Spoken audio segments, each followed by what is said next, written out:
Cheers, everybody. Welcome back. And today we have part 2 of this post that I made recently. It was me covering this Reddit post, success story, and a lot of you guys really found it valuable and helpful. I'm thankful for all the comments and everything that I've seen everybody leave. Everybody that subscribed recently, I really appreciate it. And so I'm going to be covering part 2 today, and it should be good. We're like the success that occurred in the first post and the simplicity of the robotic affirmations with which she was able to achieve her results were pretty awesome. So I'm excited for this. And let's begin. So, the law is absolutely real part 2.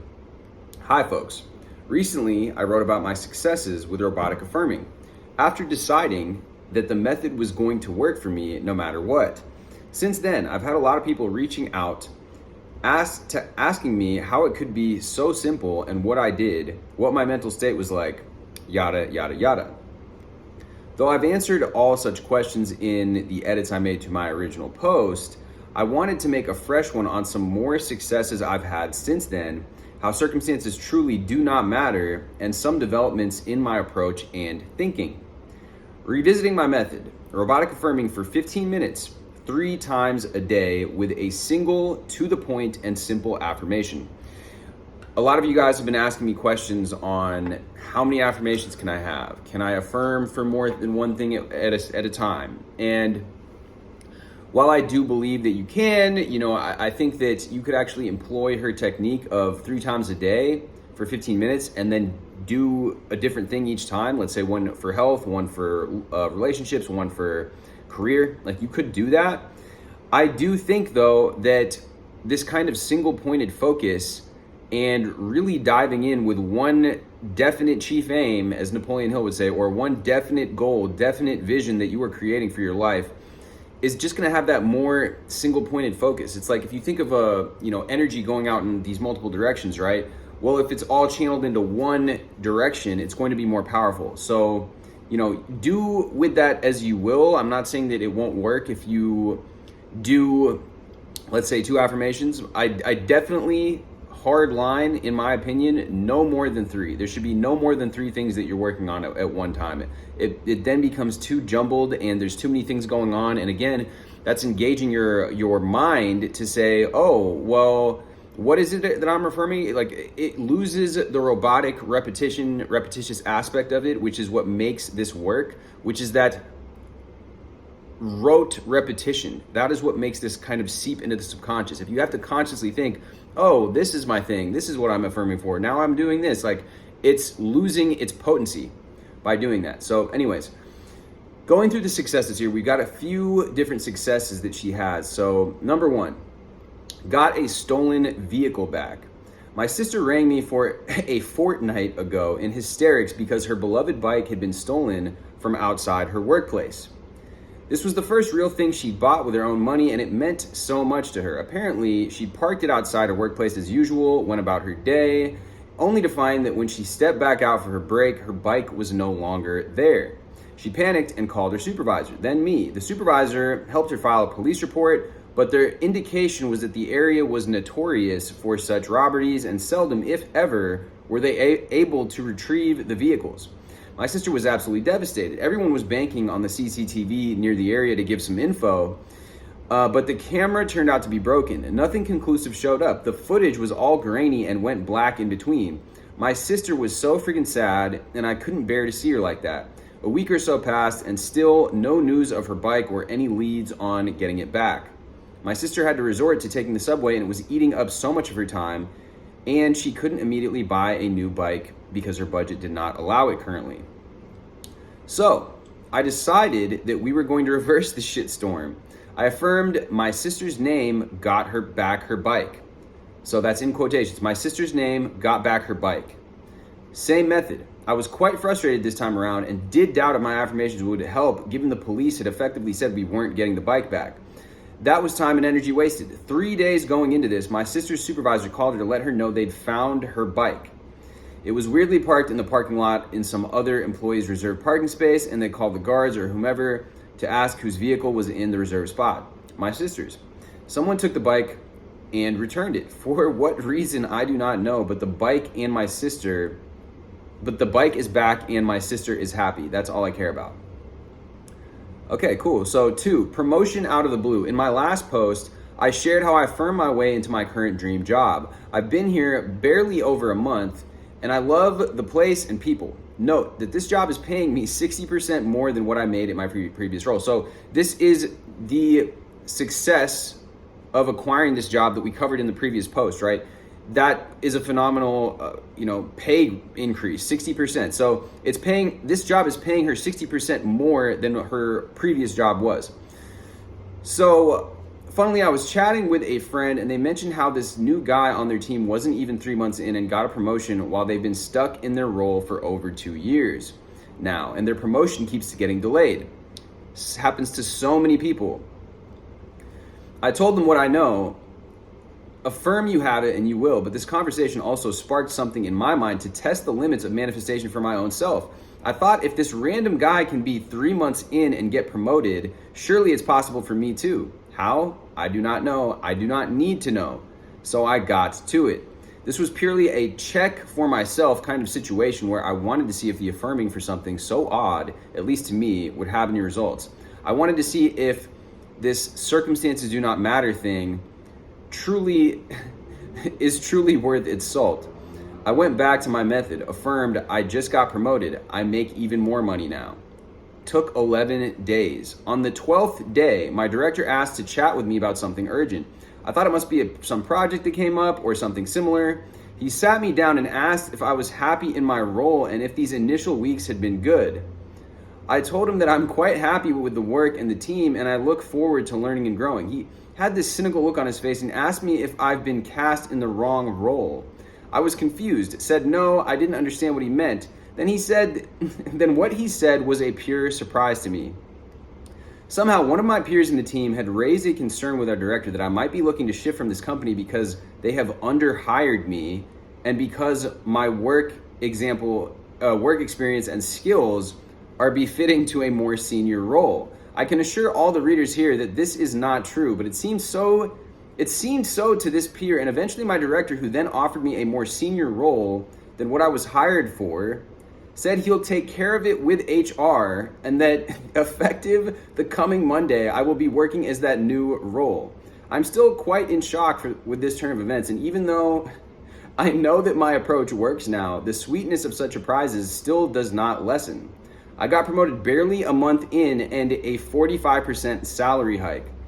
That's insane because the job initially was already a 60% pay increase than what she had previously had. So to round out the post here, coming to how my thinking has evolved and deepened. 1, I am grateful. More importantly, I'm convinced of our ability to create and realize our desires. 2, circumstances, as odd and limiting as they might seem, are trivial and entirely malleable. You want something, you will get it. No doubts, no ifs, no buts. 3, belief is not important. Is it helpful? Sure it is. Is it critical? No, it's not. As long as you're telling yourself what you want to hear, no other thing should matter. 4, I can waver all I want. The desire will still manifest. Even I cannot stop my desire from coming to be. Wow, that's interesting. That's an interesting statement right there. A very interesting affirmation indeed. Building this belief has been so helpful to me. Maybe it also might be useful for your practice. I think it really can, because I think what happens a lot of the time is that we end up fighting ourselves. We end up thinking, if I don't believe it hard enough, if I don't really feel it true already, if I don't really step into the wish fulfilled or the feeling of the wish fulfilled or believe I deserve it, or, we put so many of these kind of conditions on our ability to create or to choose what we want in our life and to really manifest it. It's kind of just like, and what about it? Like, I heard Alex Hormozy, who is he's a public figure, a very successful entrepreneur. You may or may not have heard of him or seen his videos on YouTube. He's very popular nowadays. Talk about this concept as well, that a lot of the times, we are just getting in our own way by putting all these conditions. Yes, so what if I have this limiting thing, or I have this, let's say ADHD, or this limiting factor, right? it doesn't matter. And what about it? Like, I'm still gonna go for the thing, right? I'm still gonna go for the thing, even if I don't think, oh, I've done all the things in the physical external world that merit this, position, or in this case, or whatever. I'm still gonna put out that intention, or I'm still gonna put out that energy. Like, why? There's no reason I'm not enough. It's kind of like the saying in a phrase that I went over in a recent video of like top 10 robotic affirmations that you can use to your advantage, because when we fall into that comparison trap, a lot of the times we do that. We compare ourselves and say, oh, this person has this person has that. I don't know if I deserve this, or I don't know if I'm doing this right, even if this practice, when it comes to robotic affirming, for example, or whatever practice you're engaging in. But this statement, I can waver all I want, the desire will still manifest. Even I cannot stop my desire from coming to be. That is so cool. That's such a cool statement. And just taking that format, really, with any condition that you experience in your reality, any conditions that you put on yourself, and affirm in a way that says, regardless of this previous condition that I maybe self-imposed or imposed by society or whatever have you, I can still get what I want. Even I cannot stop my desire from coming to be. That is powerful. That is really, really powerful. Okay, so number 5, no matter what your approach is, affirming, visualizing, feeling, mental diets, revision, etc., all of them work. You decide that they work or they do not. All techniques do is help build the belief and knowing that you have what you want, or acceptance of what you have, of having what you want. I've heard, a lot of people get into the semantics and the wording of things, creating versus choosing, and knowing versus accepting. It really is important to just dial in on what resonates for you and what makes you feel good as you affirm this to yourself. Any of these things, anything that we do, and I made a video about this recently, that positive self-talk, anytime we are using our language, we are affirming something to ourselves. We can even put the language, I affirm this, before we make a statement, before we, say anything, to enhance its power, to declare that intention into being. So, using this language to our advantage in a way that serves us, as much as this previous affirmation here is about wavering, is vitally of a vital importance. And again, what they're saying here about the key is you, they just help build the acceptance of this, right? So you can even affirm that I am building up my acceptance of me being at one with this new version of myself, being at one with this new version that exists in this way in reality now. Get creative with your language. Use it in this way where you are now just empowering yourself at every step along the journey. And it really is about the journey as well, because that's appreciating the journey. Having that appreciation of where you're at in the journey and of the process is what's going to get you close to the goal. The goal isn't in the end of itself. It's almost like the person that we become on this path. That is the true, awakening. If you want to come in from a spiritual perspective, that is us aligning with this divine higher self.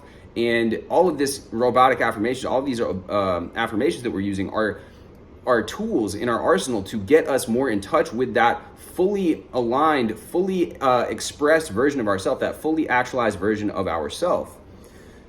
So, no matter what your approach is, right, we're building this up, building this belief.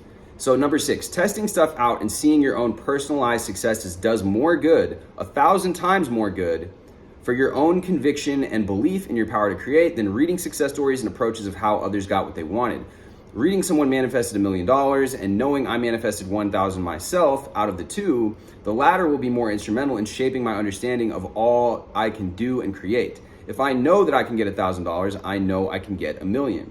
7, knowing doesn't have to be a feeling of euphoria and ecstasy. Talk about this so many times.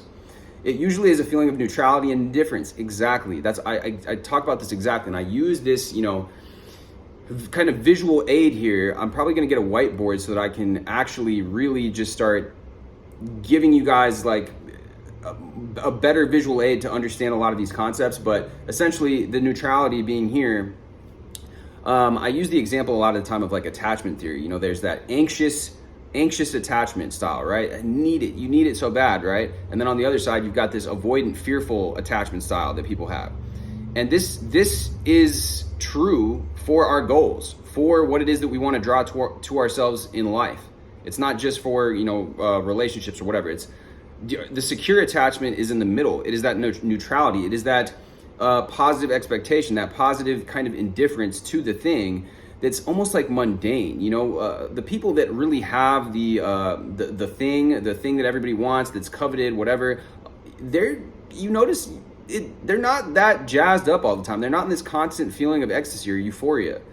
And the idea that we're chasing these kind of transitory emotional peak experiences all the time is just, that's going to bring us out of alignment with that feeling of naturalness. This is the feeling of naturalness, of security with the thing, of safety with the thing, of peace with that thing, the inner equilibrium that is a indicator that you are not only having this in your life, but that you were able to sustain it and maintain it.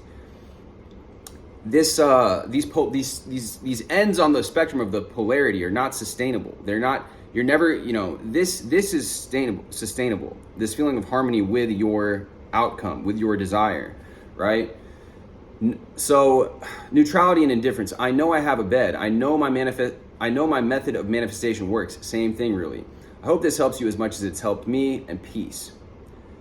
Yeah, this. I really do appreciate these posts. I think that the way that she described it, the way that she has given us insights into how she has achieved success with robotic affirmations is providing value to a lot of people that kind of struggle with this. And so that's what I want to do, is share this, go over it with you guys, so that you guys can see. She mentions the success story isn't, and that's true. It's not going to be as helpful as you doing this yourself. Of course, nothing can replace that, but it can provide a lot of inspiration. And knowing the exact ways that she did it can almost, a lot of the times, we're looking for permission. We've been brought up in the society, in our world today, to look. We're raised to, can we ask a question in class? Can we raise our hand? Can we go to, and we seek that kind of, this is okay. Like, you can do this too, right? That permission.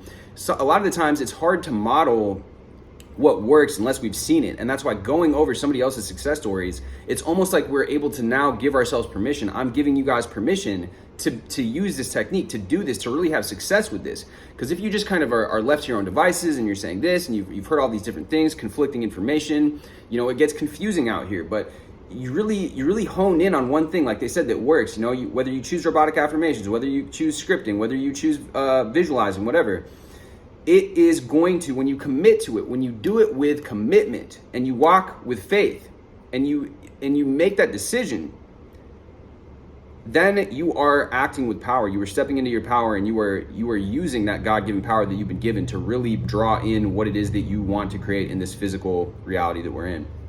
I'm gonna read a couple comments and then we'll wrap up the video here. So OP, thank you so much for this post. I remember your first post, and I remember feeling so inspired by it. As soon as I read it, I decided I'd try your technique for myself. Well, I soon realized that I could not force myself to have faith in just the affirmations manifesting by themselves. However, I really loved your idea about setting a timer for 15 minutes 3 times a day, so I kept that. Instead of robotically affirming, I've decided that I will spend those thrice daily 15 minutes just assuming and accepting the state that I desire. I will share on this sub when it comes to fruition. I honestly think that your timer method has been such a game changer for me, because it used to be that I couldn't force myself to sit down and consciously manifest something. I'm kind of a workaholic, so I would start doing sats and then I'd think, oh my gosh, I have this work to do, and get distracted. But I decided that putting in those 15-minute sessions would be my work, and I would treat it as such, with commitment and discipline. Reading your story inspired faith in me. I have faith in my technique, and I keep telling myself that my desire has no choice but to materialize in my reality, because I command it. Today is my 9th day of doing this, and I can feel that my manifestation is just around the corner. It feels real, and I am already looking forward to sharing my success story here. I'm so grateful for your sharing your first story, and I'm even more grateful for this update. Congrats on all your successes. And the OP says, yes, I'm so glad it helped. Whatever you decide works will work. You don't have to affirm if you don't want to. I'm sure your desires are already here.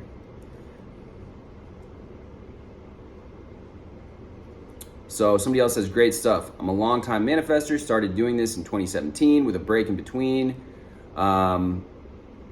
While testing it, I manifested things that back then seemed impossible to manifest. It just overwhelmed me. Back on track with it again, testing the law. And yes, you don't have to believe in it. Find your own way. for me, scripting in the past tense works. Also, it's normal to feel impatient, but from experience, I can tell you that everything happens at the right moment, never too early, never too late. Just relax and wait.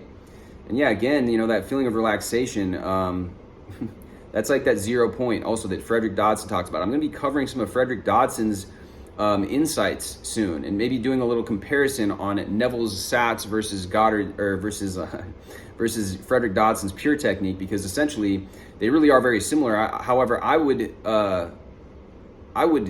say that Frederick Dodson, the way that he gives the instructions for it are a little bit more clear. They're a little bit more easy to understand, especially in modern day English. And I think they're a little bit more actionable. So I'm going to do a video on that soon. And yeah, let me know down below. Have you guys been trying and putting out some robotic affirmations? Have you guys been doing this? Have you guys been creating your own? Have you guys been listening to them at night? What has your practice been like lately? I would love to hear any successes that you guys have down below in the comments as well. I've used robotic affirmations for years to calm me down, make me feel better as reassurance, but unfortunately not seen any movement. And again, yeah, there are people that have not seen quote unquote movement, but I really do think in a lot of these cases it's because they're in resistance to the thing. Like, they're still in a state, it's hard to explain, but like, if you're coming at it from that desperate place, the OP that's written these, yes, she might not have believed it, but she's also not putting out, it's evident from the way that she's written this here and the energy from this post that she's not putting out this really, really needing it type of energy. When you're in that type of energy, again, you're in that anxious kind of attachment style. Or you might be in this fearful, woe is me, never gonna happen for me type thing. And it's really more about just the beauty of robotic affirmations itself is that it gets you into this 0 point neutrality point because of the rote repetition aspect of it, guys. So I really would encourage you to be honest with yourself where you're at, where you end up going when you're doing this. It really does. The thing is, though, too, is that I also wouldn't question that too much because like she said, you don't need to believe in it. Just the simple fact that you are allowing your awareness to dwell on this, your attention is really what is creating reality. What dominates your awareness is what is creating your reality. If you dwell in the awareness of this thing, it is going to manifest movement in your reality. It is going to. It's like you say you can't think of a black cat and you think of a black cat, right? There's no, reality doesn't work in a way where it's like, oh, now I'm gonna push this thing away. So if you're thinking, oh, I don't want this shitty job, then you'll be with the shitty job, right? But if you're thinking that I want this great position, you'll get more of that in your reality experience, in your external experience. It will begin to reflect what it is that you allow to dominate in your awareness. Anyways, guys, much love as always. Drop this video with a like, hit me with a subscribe, and I will see you guys in the next video.